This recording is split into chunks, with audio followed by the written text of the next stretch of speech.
Inbound is a wealth of new information, right? It's techniques, it's HubSpot announcements. This year, we took our largest and most diverse contingent to Inbound that we ever have. We represented sales, of course, and of course, the sales guy's late to our webinar. So he's here. He made it. All right. Sales, operations, customer success, engineering, and then me kind of from a strategy and business leadership perspective. This results in a really diverse perspective on the conference that we can share with you today. So let me quickly go through and introduce our team. And team, if you could just raise your hand and wave a little bit. I'm going to kick us off with one of my very favorite people in the world and a key part of my brain trust. It's Guillaume Delloue. He's a senior member of the HubSpot channel team and has been with HubSpot for more than a decade.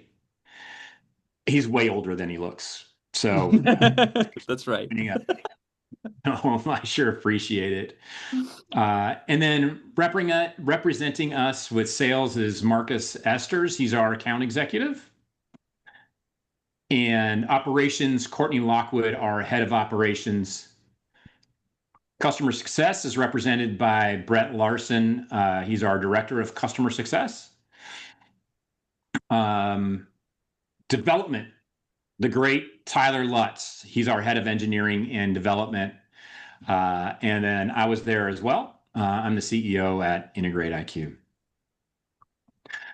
So there was a number of things announced and discussed this year that I can't put this any other way. It represents an absolute seismic shift in the HubSpot platform and go-to-market strategies more broadly.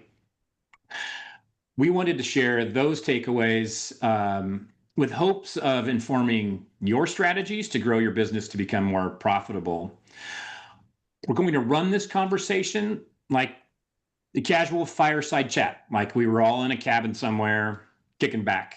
I'll kick off and guide the conversation, and I hope we can make this interactive. So if you have questions, please feel free to write them in the Q&A or comments panel on the right side of your screen.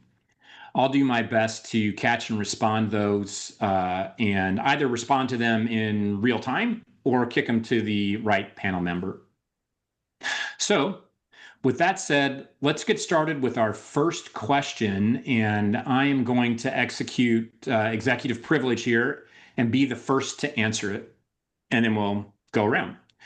So the first question today is, what themes or trends stood out, or what surprised you most from HubSpot Inbound 2025?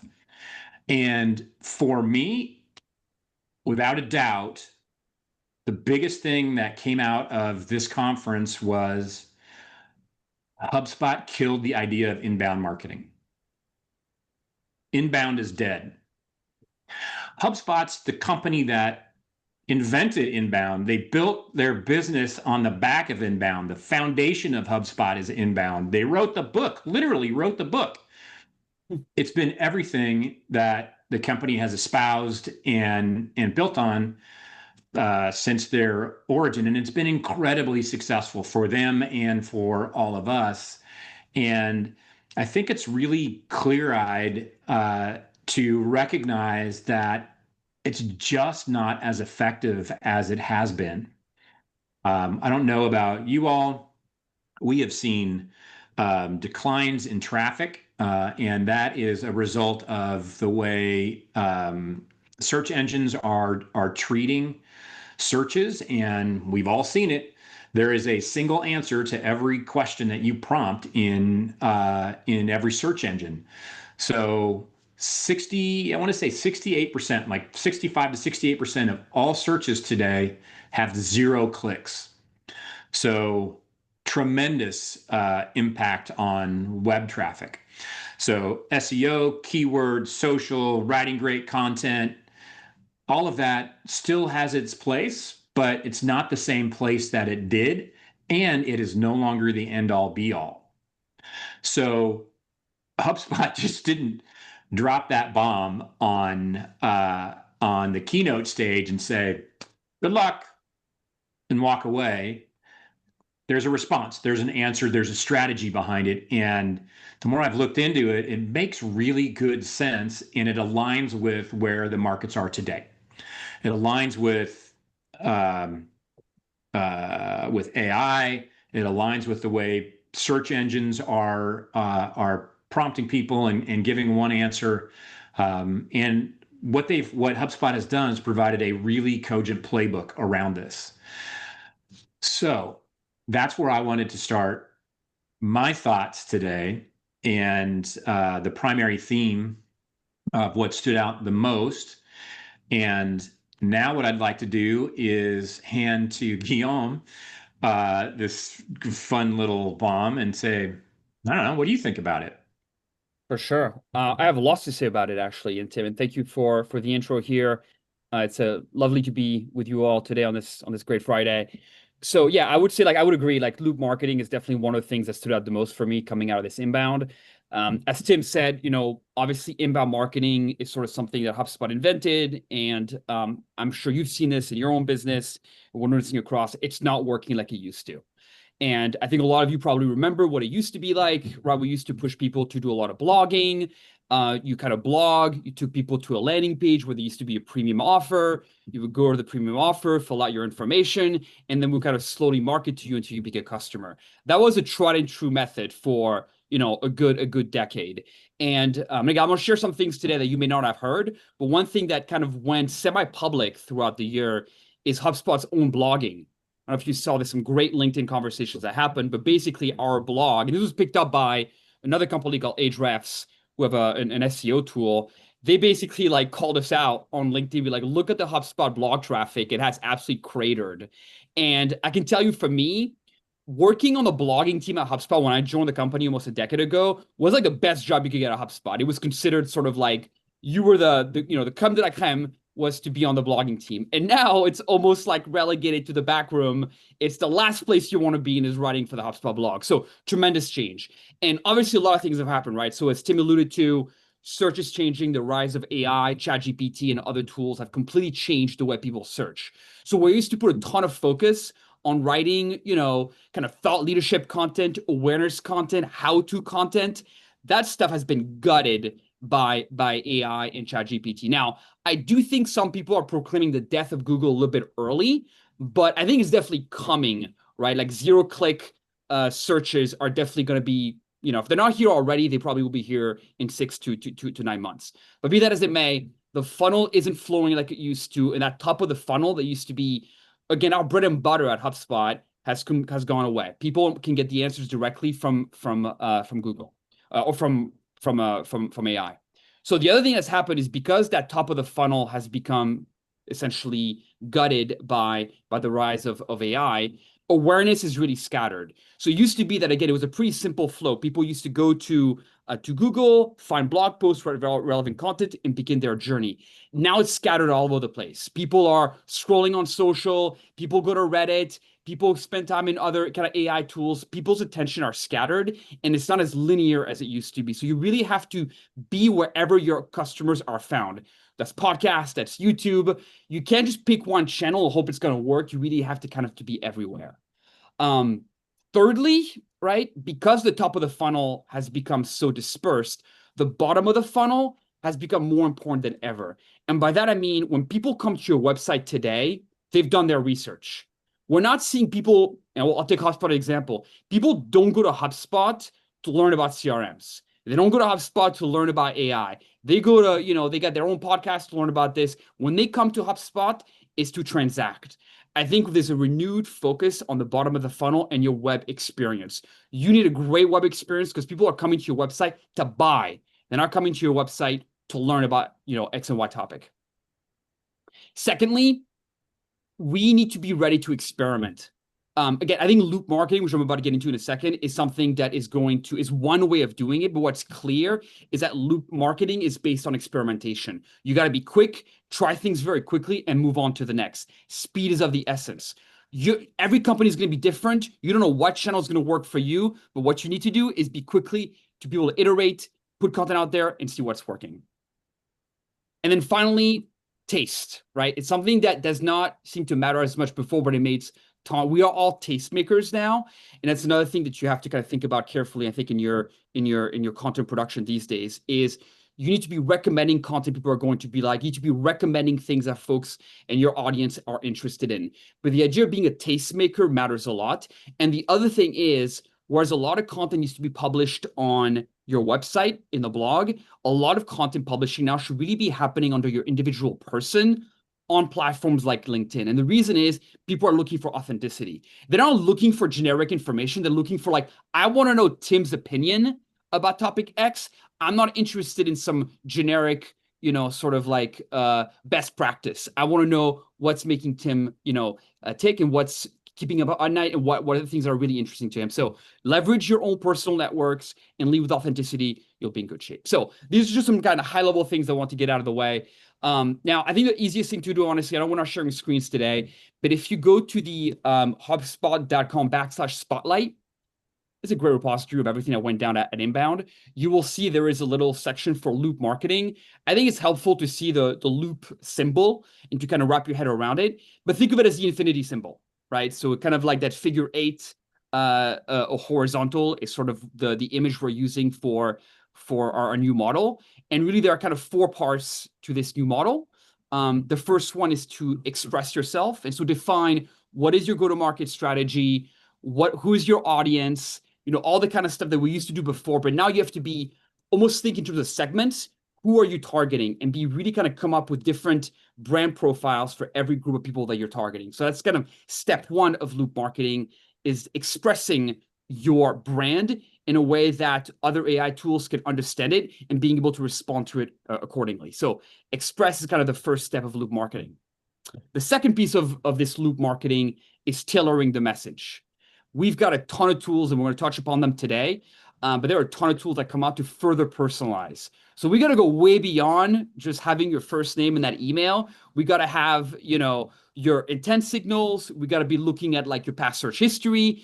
Any kind of context can now be pulled into your communication. So make all your communication as personal as possible. All right. So step one, express, define your brand. Step two, you want to tailor your message for your particular audience using all the personalization technology that we have. Step three is going to be amplify, right? So what you want to do, again, you can't just like publish on your blog and then, publish on a couple of social channels and be done with it. No, you really have to take a kind of shotgun approach to your content amplification. It's got to be on YouTube. It's got to be on podcasts. It's got to be on as many different mediums as possible, because you don't know what your audience is going to be, where they're living. So you've got to be focused on as many different channels as possible. And again, HubSpot makes it easy. The new marketing studio, which we're going to talk about today, allows you to essentially take a piece of content and break it up into different parts and promote it everywhere. And the final piece, and then I'll promise I'll stop talking, is the evolve section. And all this to say is, all the things that you've done, right? You've run the campaign, you've seen you're getting some kind of feedback, learn what you get from it, and then do it again and kind of tweak it as much as you can. But the key thing here is speed. The age of AI is the age of speed. You're going to be able to get feedback basically in real time, which means you need to get your next campaign going very, very quickly after that. I'll stop there and I'll let somebody else jump in. It's so good. I'm just going to add a little bit of color on top of that before I move on. Thank you so much for the peek behind the curtain. Just a couple things I wanted to augment what you said. This evolve piece, and in fact, all four elements of loop marketing are AI powered. So yeah, you can do it without AI, but the more you can harness AI to accelerate through that infinity symbol that Guillaume described, the better off you're going to be. And at the end, that evolve, that's how I think about it anyway. The evolve, the last step, is definitely AI powered. And it used to be that we would release a campaign and kind of measure it and maybe tweak it or kill it and try something else on a quarterly basis. Ultimately, that came down to a monthly basis. Now it can be minute by minute. So literally in the moment, real time. So loop marketing is all AI powered. Guillaume, you also mentioned about the importance of conversions. Your website traffic has, not yours, HubSpot's website traffic has tanked to the all the various blogs, which is horrible. But conversion from those AI driven users is through the roof. It's balanced each other out. And HubSpot's, as you would imagine, they're ahead of the game with AEO and loop marketing. So they're killing it and really, really focused on conversion. So as you get users to your website, make sure that your website is optimized for conversion. Last thing I'll say, and then I'll toss to Marcus. So sorry about this long intro. um, the other thing I just want to let everybody know, Guillaume mentioned the Spotlight website. I'm going to follow this session up with a resources list for you. So you don't need to go searching for all the stuff that we talk about today. I'll put it in a nice little list and send it out after. Okay, Marcus, thank you for your patience. At HubSpot Inbound 2025, what themes or trends stood out to you and what surprised you most? So what surprised me most was within the sales function, there's something that always happens with every salesperson that I've ever spoken to ever. And it's the issues around CPQ, right? So that's configure, price, quote, right? HubSpot took that, put it in Commerce Hub, and then said, hey, guess what? We're going to lace it with AI. So it's not just like a shiny new feature, it's like a practical tool. And you can actually draft your quotes, you can enforce pricing rules, you can even let the agent answer buyer questions, which is sick, right? Think the amount of time that it saves on a daily basis. And I also don't have to like take it and paste it elsewhere. I can like do it live, which is awesome. A good example of this can be found in like when you're looking at like a salesperson or someone at a SaaS company who like normally spends 2 hours configuring their bundles or double checking for approvals or just verifying that this quote is correct, right? With AI CPQ, the quote is drafted automatically from the deal in that data. So the system only flags like exceptions that need a manager's eye. And that's like a productivity gain. That makes your salesperson that is involved in that quoting process faster. And that's the whole concept of AI. So faster is going to be better. And as you train it and as it continues to gather things, it allows your sales team to just move beyond, which could really change revenue for some of those companies that have more complex quoting cycles. So that's my little sales tidbit. Awesome. Thank you so much. I appreciate that. We've talked about this a couple of times. I know that CPQ element, something you're really interested in. And it's frankly, it's been a place where HubSpot has not been strong. Yeah. So to see HubSpot really stepping into that gap is cool to see. All right, so we've covered kind of strategy, the HubSpot view, sales, after sales, of course, is operations. So what Courtney kind of caught your attention? Well, on a high level, it was really cool to see AI weaved into so many offerings. But in Yeah. addition to all the work that HubSpot has done with AI, they are still launching new functionality and enhancing the experience in HubSpot beyond AI, which is fantastic. I won't go too much into that because I know Brett's going to talk a little bit about that. Something that did catch my eye, just being on the project management side of most of our projects here, is the new project object. That can be shared with other hubs through HubSpot. So I'm really excited to be able to partner in a deeper way with our clients using the HubSpot projects object. That being said, it's pretty basic right now. Tasks, templates, sharing, all included, all available today, depending on your hub and your subscription level. But really excited about what this is going to mean to collaborate more with our joint HubSpot customers, keeping them in the system, keeping things clear, keeping things assigned and on a time frame. Very important to every project. And I think this is really going to help move the needle in terms of our project efficiency and communication. Yeah, a little peek behind the Integrate IQ curtain. I've already started getting tasks from that project object from Courtney. Like I said, Courtney keeps our trains on the tracks. And today we use Jira primarily to track time, to set tasks, to track progress, to organize our dev schedule. I'll be real interested to see what the projects object turns into and how we can leverage it.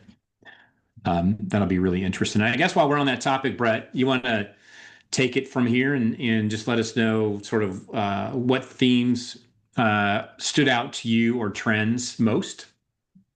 Yeah, so for me, the practical updates that HubSpot announced were the things that stood out to me the most. With my position, helping people with like day-to-day HubSpot usage, onboarding new customers to HubSpot and optimizing existing HubSpot hubs. What I loved seeing was the actual application of AI in existing tools and new tools to make everybody's lives easier. I'm sure most people have already played around with some of the existing HubSpot AI tools. Like I've used it to help me create reports, to streamline workflows. Honestly, I love adding the descriptions that AI provides, but it's kind of like these little incremental improvements on the day-to-day manual work that we were still having to do. The new tools that HubSpot introduced, which can apply across marketing, sales, and service, are super cool and honestly take out a lot of the busy work that consumes so much of our work lives. So just to spotlight a couple of them, there's a new HubSpot AI-powered email tool where now instead of just using AI to help put together the copy for an email, you can prompt HubSpot to help actually build out the email template, to create the copy, to help you find a targeted audience to send it to. So it's the full like kit and caboodle A to C in terms of the necessary steps and research that it takes to send out something like an email. What else is really cool was their overall like data agent model, which is going to help streamline existing information and data within HubSpot. So obviously all of these components that are introduced in HubSpot are still going to require a touch from the end user. But again, it really is just taking out the extra work that was required from humans and letting you focus on more of like the day-to-day practical things that an actual personal touch is needed for. Right on. Thank you. Thank you. I appreciate that. Tyler, why don't you bring us home on this particular topic? What stood out to you most from sort of an architect, engineering, and development perspective? Yeah, the biggest thing is the HubSpot's newest hub, Operations Hub, is dead. They kind of killed it off and then renamed it to Data Hub. So Operations Hub is now Data Hub. A lot of the core features that you had in Operations Hub, like custom coded actions and some of the advanced deduplication logic and all that, still exists, but HubSpot's really cranked it up to the max. And also added a brand new feature within Data Hub called Data Studio. Data Studio allows you to take external data. Right now, it's limited to certain systems, but you can take external data and kind of merge it in with your HubSpot data. That way, you can get a big picture view of both your HubSpot data and your external systems data, along with they've added really core features within the data cleanup and data duplication logic. But the big thing is a lot of the Ops Hub stuff is still there, but the Data Hub adds a lot of features with Data Studio and some AI-powered features. Really curious to see how that's going to feather in with our custom integrations business, right? Our niche traditionally has been complex integrations, and I'm really curious to see how we will evolve and react to take advantage of these new Data Hub opportunities. Yeah, super interesting. All right. Anything else that we want to add on that topic before we move on to the next? Just a reminder that what themes or trends stood out or what surprised you most?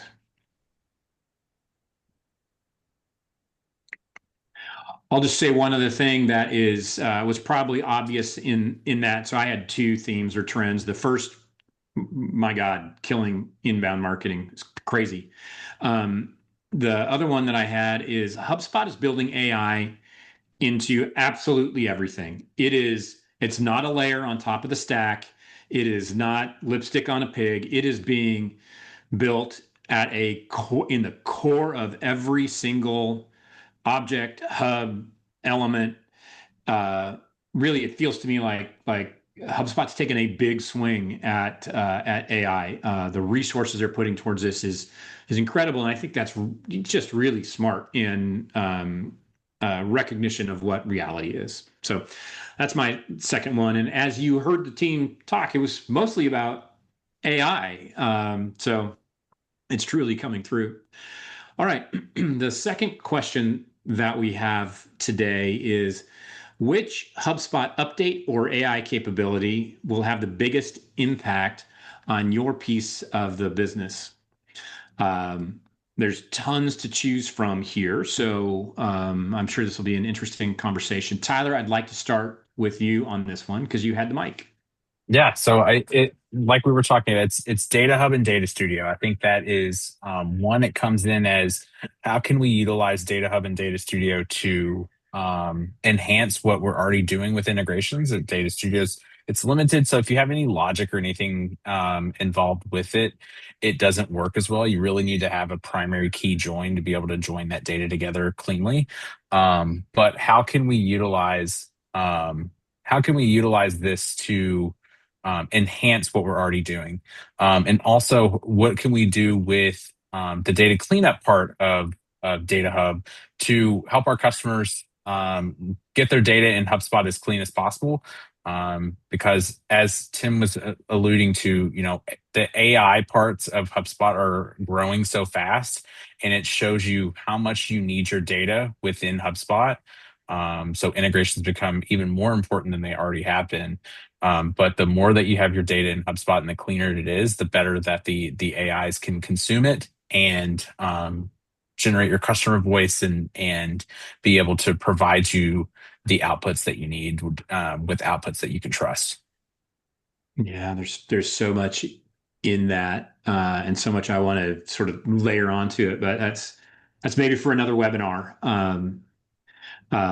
Thank you, Tyler. Thanks for that. Courtney, let's have you answer that same question. Which HubSpot update or AI capability will have the biggest impact on your piece of the business? Well, I think there's so much to do with AI now, and we got so much education with different ways to use AI. So first of all, I guess the overarching message is if you get nothing from this, if you're not already using AI, you're behind the game. Time to up your AI game for sure. And so with that spirit, I'm going to be introducing a lot more AI elements into how we manage our daily operations. So simple things like when a ticket has sat in a certain status for too long, not only do we get an alert, but AI generated suggestions over how to get it unblocked so we can be immediately impactful and start moving things forward. I really want to take some time and load some HubSpot data and play with some AI agents. They talked a lot about these agents, which are essentially simple workflows that leverage AI to get meaningful and impactful results, and they can be used all over your organization. So simple things like, for example, for different reasons, we can't use the HubSpot scheduling feature, so we have to do a workaround for that. Let's build an AI agent to do that for us. Again, a lot of the tips and tricks they had with AI today it's gone beyond just idea generation. It's gone beyond blog generation. There's so much more that you can do with it. So start, especially if you're new to it, start small. Just do some small things with AI and grow from there. And that's what I plan to be doing going forward. Yeah, awesome. Thank you. I'll say we're still transforming, but we are transforming into an AI first company. And what I'm requesting of the team is run fast and break things. So we are going to try lots of things. We're going to do that in a controlled way. We'll do it in sandboxes, but let's stretch ourselves, our knowledge, the systems as much as we can, and just try a lot. and most of it's going to work out, and we're going to learn a lot, even if it doesn't. So that's really good. Thank you. Appreciate it. Over to you, Brett, for the same question. Well, I'm going to be selfish and say I've got two, each one kind of relating to a couple of the core components of what I do with clients. First one is the HubSpot data agent, which is a super cool tool that will actually analyze existing data in HubSpot and can be used to create a smart property. So you can literally, using this agent, say, I need a property that tells me X, Y, and Z about companies using these existing fields and data points. And HubSpot will extract the existing data from those companies and automatically apply a new field, create it for you, and add the values for companies that actually meet that filter criteria that you've just described. So like anything with marketing, sales, or service, the more data you have, the better. And of course, that's exactly how HubSpot AI is working as well. So the more data that you've already got in HubSpot, the more it can extract from it and actually show you new interesting things that may help with your overall marketing, sales, or service efforts. The other really cool thing Guillaume mentioned was the marketing studio, which is sort of going to most likely revolutionize how people set up marketing campaigns. So what this can do, similar to that data agent, is you can actually prompt and instruct HubSpot with the purpose, giving prompts into the audience, the goals of a campaign, and it will help you create that marketing campaign, pulling existing assets, helping create new ones. Other thing that's really cool with the marketing studio is I'm super visual when laying out a plan or process. And this allows you to actually have like a blank canvas where you can drop in assets, draw lines, connecting them to one another, basically showing the entire sort of like flow chart in a visual manner. And it also allows you to have like real-time conversations and assignments within that studio. So if one portion of a campaign is owned by one of your coworkers, you can actually assign them, tag them, and have a conversation with them within this tool. So it's basically allowing you to work within a centralized space, but pulling out all of the existing or potentially new assets from within your HubSpot ecosystem. Crazy. Absolutely crazy. Cool. I'd like to just double down on the first part of that, the data agent. And we've said a couple of times on this webinar already that more data is better. AI eats data, right? That's its nutrition. And I'd like to just add a little bit of nuance to that. More data, 100% is absolutely better, and better data is better. And what I mean by that is more diverse, clean, structured data is better. So if you're only looking at marketing data, AI can only help you so much. But if you're looking at marketing, sales, operations, finance, inventory, scheduling, all of that data, AI can be pretty darn impactful and really be a thought partner for you. So absolutely, more data is better. The right structure of data is even better than that. Thank you. Marcus, can we kick to you and have you wrap up with the commercial thoughts on this? Yeah, so from my side of things, I'm going to be a little selfish here too, Brett, and say if it's not about dollars, it doesn't make sense, right? So we can put that right in the scope of things. It's for every solutioning aspect that we participate in, the end result at some point, it will come down to, hey, how's sales doing? Right? And the speed to lead and all that stuff that I mentioned before. So a lot of our clients are doing some manual quoting, right? And they don't want to pay for some of the big dogs on the quoting side. I won't give them the free commercial, but you know what I mean? Their products are oftentimes scattered across a few different spreadsheets, approvals slow down, and reps spend more time in that admin kind of area of conversations, which doesn't actually turn into income at the end of the day, right? So in this case, when we talk about the CPQ aspect of HubSpot, we have AI quote creation, we have product builders, we have flexible approvals. What does all that mean, right? All that's just gobbledygook at the moment, but it allows you to centralize your product catalogs in HubSpot. There's a lot of people that are using multiple systems and pulling things from an Excel spreadsheet, or they're pulling client information from Clay, or they're just gathering information from a bunch of different areas. When the reality is it can all exist inside of HubSpot. So we're also looking at automating approval flows, right? So that's going to fit any unique policies that people have. And that's big. Even internally with HubSpot, they're utilizing the automated approvals. Now they're a mega org, but you don't want certain things touched within that process. And guess what? They've already created it internally where you have workflows that exist within your AI CPQ function that allow you to not step on toes, so to speak, and also not step on the process, right? This is a lot quicker. They had an old method as well that I won't dive into, but good Lord, it was not great. On top of that, it's going to let your reps move those deals faster with fewer areas. And a good example of this is with us, right? So we work within the staffing space a good bit as an integration company. When we're working with staffing companies, there are hundreds of rate cards across regions sometimes that they have to worry about.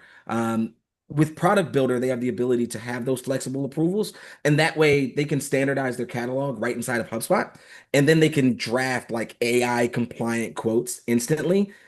Proposal turnaround is insane, right? So you're going from a couple days in order to get this approved by your VP that's in Bogota because they're out of town and they're the only person that can say yes to this or say yes to that. Now you can do that in freaking hours, right? Because it's something that is just quick, right? And standard. So in my opinion, I believe that that's going to have a huge impact on our business and anyone here, anybody inside of the ecosystem.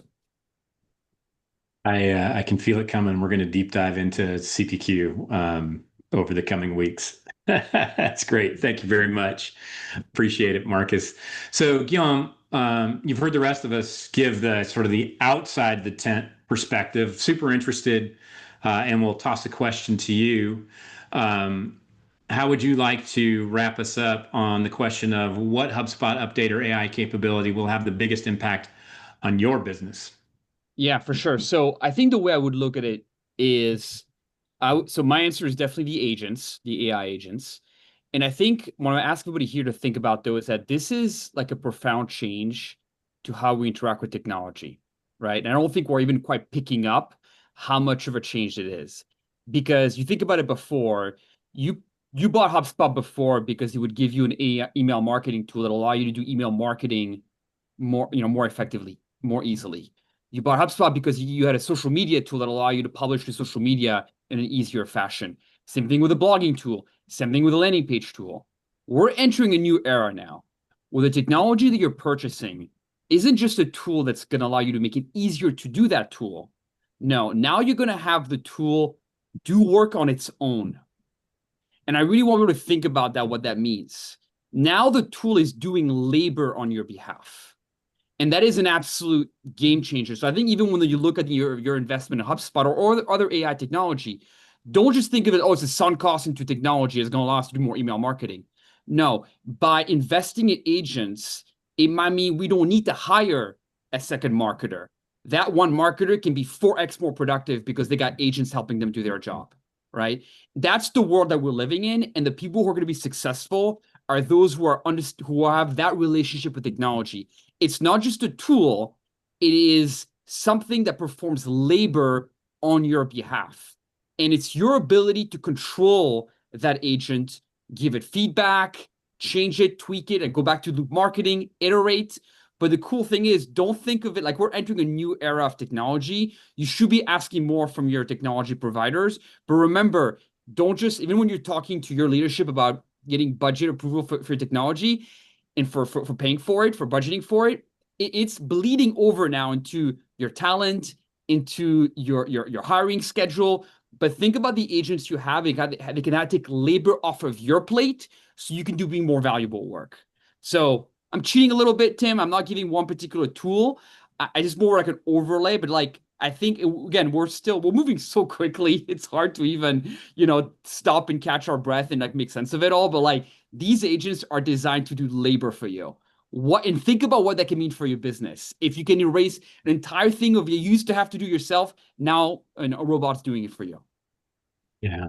Yeah, thank you. And that reminded me, and I'm not going to get the right words. So anybody else here, if you remember what these words were at the conference, they made a distinction, and tried to lay out the people that will be successful in the future around AI. And they talked about AI agents and how they differ from AI assistants, like Copilot, or Breeze inside HubSpot. But they HubSpot keynote speakers really made it clear that they believe that the folks that are going to be successful moving into the future are working hand in hand on with hybrid teams that are agents and humans. So that's really, I think that's a point well taken, and a nice way to wrap that little bit up. Thank you very much, Guillaume. So I'd like to move us to our penultimate question, and that is, what's one practical thing that you have already or you will implement in the next 2 weeks as a result of what you've learned? And I'm going to cheat a little bit and start with Guillaume. I know that you probably got a preview to what was going to happen at Inbound, but I am curious if there was anything that you learned there, or you heard there, or conversations that you had that is going to change the way you're going about your business. So for me, I'll kind of go back to the tool thing, but everybody should have the customer agent on their website. I'm going to make a categorical statement here. I do not know why in 2025 you would not have the customer agent available to you. If you're a paying HubSpot customer, you have access to the customer agent. It comes with credits, free credits for you to use. So experiment with it, set it up on your website, set up the customer agent. It is literally a concierge that will just handle communication that come in through your website. I cannot think of a reason why in 2025 you wouldn't add that as an option for visitors to your website. And if you only want to have it during off hours, that's fine. But please do me a favor, you're paying for it. Please use the tool you're paying for. Leverage customer agent. It'll be massive. And I think it's a way of dipping your toes into agents in a kind of like, in a familiar way, right? Because you're probably used to like chatbots and that kind of technology. So it's a familiar, I think, space to play in. I know the prospecting agent is like next level because it's out there prospecting on your behalf, and that could be a little bit scary. But the customer agent, please try it out. Work with this team to implement it. That's like my one kind of practical thing everybody should be doing after this call. So good. I am going to try to tie you down. I'm going to try to tie you down a little bit. Is there something you learned or something that's changed that is impacting the way you're going about your business? I mean, I would say like, I use AI on a daily basis in the way that I used to know. So I'll give you guys a very practical example of something else that I've been doing. For me, I do a lot of meetings, right? A lot of calls every day. I have found that I have stopped taking notes completely during meetings. Yeah. And I just rely completely on the notes that are generated. We use Zoom at HubSpot, so I get the notes directly from Zoom. They have become so excellent that allows me, when I'm talking to my clients, to be 100% present. I'm terrible at like taking notes during calls anyways. So that's one thing that I do on a daily basis, and it has changed my life. I can be much more present and emotionally invested in my clients' conversations without skipping a beat and worrying about remembering this or that. I've got the notes afterwards. So that's another thing that I recommend everybody kind of leverage is get any tool you want. There's Ask Elephant. There's a bunch of them that provide it, but like don't take notes during meetings anymore. It's not needed. Man, so good. That's great. That's great practical advice. Thank you very much. And frankly, I've noticed that we use Avoma as our meeting recorder and note taker. And I've noticed both in HubSpot and for ourselves, we come out with much better notes than any of us took before. Right, we'll take the transcript, we'll run it through ChatGPT or some other tool and come out with a really nice summary. And I've seen that on both sides. Great tip. Thank you. Tyler, can we kick the same question to you? Yeah, I think the biggest thing is we're heads down on Data Hub and Data Studio. We're figuring out the tool, we're figuring out its limitations, and coming up with a plan on how we can help all of our customers utilize this brand new tool. I think that's one of the biggest things that's coming out of inbound that we're working on. There's some app stuff that's also on the back burner for Message IQ. So all of our Message IQ customers will get some greatly improved reporting and all of that within HubSpot. But yeah, Data Hub, Data Studio, the app events for Message IQ, those are kind of the heads down things that we've been working on. Beautiful. Thank you. Appreciate that. And Brett, I know that you're often ahead of the game on these things.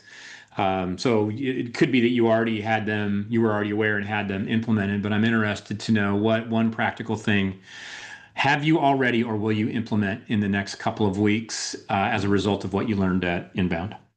Yeah, when I was on the new products for marketers session at Inbound, I was actively signing up for the betas as they were being described in front of me. So you're right, I have already enrolled Integrated IQ's HubSpot account and a few of them. Data Agent, which I've mentioned a few times. Same thing with the AI-powered email. So everybody on this call, check to see the product section in your HubSpot to see if these are things that you can already add and be a beta tester. Besides that, I think one of the really cool things is we've been trying to incorporate video more just in our responses. I also found it just easier sometimes than writing a giant block of text or finding a time that fits with like 5 different people's schedules. Let me just record a quick snippet and send it out. HubSpot has also introduced some improved features with its own video editing and transcription. So they've got the HubSpot Video Media Center, which can help even with like adding captions and full transcripting, breaking videos up into sections, basically optimizing them and the experience the viewer would have. So that's something I plan on experimenting with, because right now it really is just hopefully I do it in one take. I send the clip out, never think about it again. But what's cool at the Video Media Center in HubSpot is you can create these repeatable assets that you send out to multiple people. So if it is like this common question or used for some marketing engagement, you can use that tool within HubSpot to basically rely on AI to take it to the next level. That's great. That's great. And I appreciate the call out of the emphasis on video. It's a good reminder, particularly for Marcus and me. So appreciate that. That's really good. Courtney, what do you think? So, I spend a lot of my day in spreadsheets and analyzing data. So I am very, very excited to leverage some AI tools to help that process go faster, be more accurate, and deliver insights that maybe I or other humans might miss. However, the trick with that is sometimes AI can very confidently hallucinate and tell you something that maybe is not true or the evidence can't support it. And so there's always this balance, right, between what is AI really good at and what is AI getting better at? And how do I protect myself when I'm trying to use more sophisticated aspects of AI, such as data analysis? And so I went to a really great session, and we can provide it here in the follow-up link, so that provided a framework for how to use AI responsibly and confidently, knowing that sometimes AI does things unexpectedly. And so a lot of that has to do with how are you checking your prompts? How are you going back and requesting that AI produce the data it used to get those impressive sounding statistics? Those are the kinds of things that I am currently leveraging to hone in my skill set as it relates to getting great insights out of AI reviewed data and spreadsheets. So that's really exciting. I thought it was a really unique perspective. All of us are very excited and on board with AI, but we do have to deal with the fact that AI is still developing in some way. So how do we use it responsibly? Yeah, that's a great takeaway, and I'll just reflect back on my experience with AI. I started using ChatGPT for our business 18 months ago, maybe a little bit longer than that, and frankly, it was awful. It was terrible. My prompts were terrible. The results were terrible, and I learned, I trained, I corrected. Now ChatGPT is pretty good. It understands our brand voice, our value proposition, a lot of our business because I've connected it to HubSpot, and so it knows about all of our stuff in HubSpot. It's gotten pretty darn good. Marcus, let's wrap with you. Bring us home here. Okay, so for me, the practical aspect really falls in line with something that we offer, right? So our AI focus has been around the concept of keeping that data clean. So avoiding the aspects that, like what Courtney mentioned, where AI is hallucinating, or making things up, or etc. That lets us make sure that things like product data, right? To relate it back to the AI CPQ that I know I'm harping on, but I enjoyed it. It allows that product data to function as a true set of real information that you can utilize because your data is actually clean. So that's something that is being implemented like now, even internally with us, as far as being much more of an AI focused company. But the next step of this is to focus on how that data can also influence our customers adequately, as far as us providing an AI readiness related template. So another free commercial for us, but in that case, it just makes the most sense, right? And it's a really powerful tool. Um, Even the concept of doing those initial pilot workshops or working with clients to go through solutioning of how AI influences their business. There have been a lot more conversations about that, and my door is sort of open for those conversations, along with the actual HubSpot partners, to make sure that there's an alignment on what's being offered to clients and sharing some of those best practices in order to make sure that the folks that trust us with their data, or trust us with their capabilities, or even trust us with their overall business model, can believe that their data is going to stay clean and that they can actually achieve things, and that can all be rolled out very, very, very smoothly. So that's my tidbit. Yeah, very, very good. I would expect nothing less, Marcus. Thank you very much. All right, we are down to the end here. We're going to do a lightning round.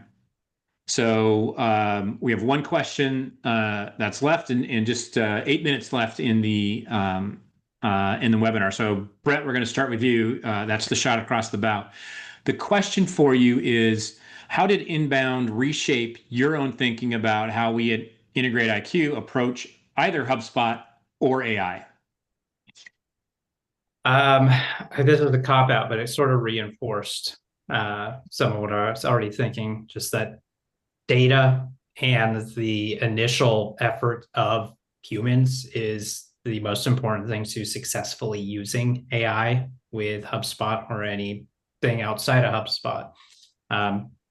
AI is only as good as the data it receives, and it only can receive the data based off of the actions of the people using it.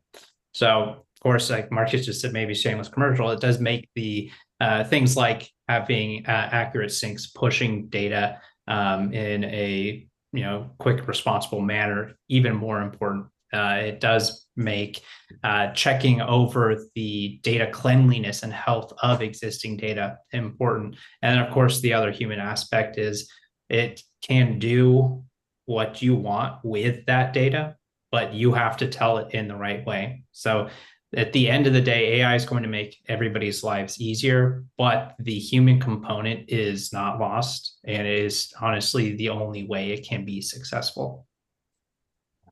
Great. Thank you. Appreciate that insight. Courtney. Yeah, just AI technology is accelerating, and really it's coming to a point where the only limitation is your imagination at this point. I was over and over again, like we've said, so many sessions focused on different uses of AI and how to use AI and embed it into your daily processes. And it was so impressive to hear how different people were using AI to make their jobs better, to get better data, to get better insights, to be more efficient. And that was really sort of a wake-up call, because I'd been using AI, but it really opened up the possibilities for what can be done. And if you're interested in using AI, obviously we're going to have our own offering to help bring people up to speed, but just start with curiosity. It is an incredibly powerful tool, and it has implications for every aspect of your organization. Yeah, so good. Thank you. Marcus? So inbound, I'm sorry, not inbound, geez. AI has made me see my role differently, and inbound sort of put a heavy focus on that. So we're not just integration experts anymore, right? We are the bridge that makes AI usable for your sales team, people like me, right? Or for your internal team or for your customer success team or whoever, right? And as Brett mentioned as well, you can provide AI, but it's only as strong as the data or the workflows or the adoption strategy behind it. The key that I would look at is kind of the other aspect. And when I say it changed my entire job, reps have a tendency to think about, will AI take my job? When in reality, it's like, no, you're still the closer, right?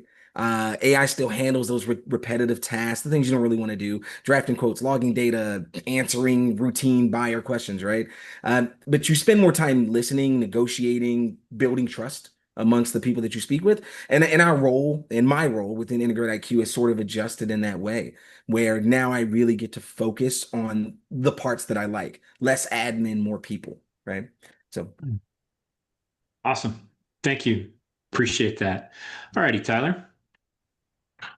Yeah, you're gonna hear everybody say AI, AI, AI, but like that that really is what the main focus has been and will be. There's a lot of people that thought when these large language models started coming out that it's going to be a fad. It's that it'll only last for a little while and then it go away. But they're not going away. They're getting more sophisticated, and as Tim was alluding to, like they're the dumbest that they will be. Every single Mhm. day they get smarter and smarter and smarter. And one of the biggest takeaways from us is I'm challenging my team to start utilizing agents and assistants and all of that every single day, part of their process, because it's going to increase efficiency. It's going to make things more reliable and there's just an operational efficiency that is, you can 2 or 3x your output by having the same amount of people. Yeah, good. Guillaume, please. So I want to take a 180 here, not say AI, but I will ask everybody to think about what are the things that AI cannot do? Because I think we've talked a lot about today about what AI can do. And I will tell you, coming out of inbound, being in person with others, spending time with your clients and your customers, AI is not coming for that. Like that is the one thing AI is not going to be able to do. And I'll go even one step further. I think people are craving human interactions. Anything now that's digital is going to be suspect. If it's not written with the aid of an AI, it's written by an AI without even human input. But one thing you can absolutely fake is being person to person, being a human, being friendly, and solving problems together. And so coming in inbound for me as a HubSpotter is huge. Like I get to spend time with this lovely team. And I feel like it gets us going. And I wish we could do it more often, to be honest with you. But I like if you have the opportunity to meet with your customers, please invest in that. Please invest in event marketing in 2026 because people want to hang out together again. So Yeah. That's fantastic. When we started thinking about doing this, I did, and even when we sort of brainstormed the topics, I did not expect it to take this AI strong focus, right? There was, inbound was huge with lots of different topics. Clearly, AI is top of our mind and dominating the thought space for us. So two things as we wrap this up. If you haven't had a chance or if you haven't heard of our HubSpot AI Accelerator, it's something that we're helping our early clients with. So please check it out. There'll be a link that you can check out in my follow-up. And more than anything, I hope you got something out of this. I hope it sparked some ideas, gave you some places to check out. I hope the resources help after. Thank you so much for taking time out of your Friday. For you, a lot of you, it's your Friday afternoon. It means a lot. Be well. Thanks so much.